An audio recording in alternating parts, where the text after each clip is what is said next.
I'm Ainsworth and I am Trading and Product Manager at Advantage Travel Partnership. I'd applied directly to companies and also through agencies and found the position that I'm now in through an agency. The process was actually really quite simple. I found that the turnaround of people coming back was quite quick and really quite positive and upbeat, and got you more energised about actually the jobs that you were looking for. The information that you could get additionally was quite positive, as always. A job description doesn't quite paint the picture, so actually speaking to somebody about that and talking more in depth about it really helped to get you more energised about the job that you were applying for. I think after a certain amount of time that you've spent in one company, there comes a point where you actually just want to experience something different. It becomes a little bit stale, and you just find that you're in a place where everything's very familiar, and there comes a point where actually you want to push yourself out of your own comfort zone to meet new people and learn about how a new business works, or one that obviously you don't really have any inside knowledge about. That was my main motivation for leaving. It was very much the autonomy. So the autonomy that was explained within a job description was the main factor that made me apply for the role, particularly here. And also, I think alongside that, obviously there are the benefits of working with certain companies, so the perks of the job. The money aspect wasn't so much of a motivation for me personally. Obviously, you want the wage to be competitive and be relevant to the role that you're applying for, but it was definitely more so something that was about to push me as a person.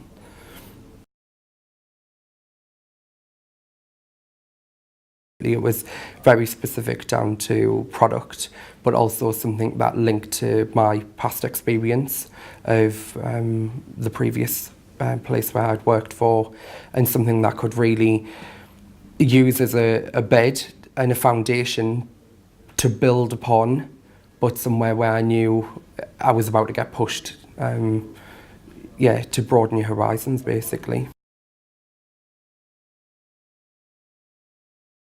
Negative issues, I guess, is sometimes when you didn't receive fast responses, it almost leaves you a little bit on the edge of wondering, was it the way that something was worded within a CV? Was it, perhaps something that you weren't quite ticking the boxes for? In which case, what were those points, so that perhaps you can go away and fix that? Those were the negative parts about it. The positive sides, as I think, as I mentioned earlier, were more along the lines of speaking to someone and having that contact, and having somebody who actually took the time from an agency point of view to understand where your skills were best suited to, and therefore suggesting jobs that were relevant to what you wanted, but also matched, obviously, the company and the position that you were about to enter into. I think it goes back to what I'd mentioned before. It's down to the autonomy and having that freedom yet support to be able to go down your own path, but know that what you're doing is the right thing, given the guidance that you get from line management and also from management throughout the business, to know that your input is valued and that your ideas and opinions are taken seriously and valued. Ultimately, that's the reason why they hired you, is for that purpose. Travel. Travel is one of the main points. Outside of that, I think it's the challenging environment that we work in, given that We don't know where our customers are going to travel to. The end game is ultimately based around service and the fact that it's so fast paced. I think that those are the reasons that most people would probably give for working within the travel industry. Absolutely the familiarisation trips. So being able to travel and actually explore and discover the world with that professional guidance and support that you receive when you're on a familiarisation trip.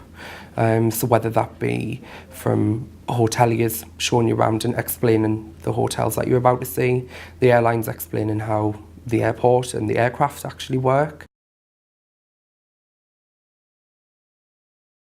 I think the main part that you experience as a result of that is often the lack of knowledge and people having to either retrain and adapt their job roles in order to fill that in the interim.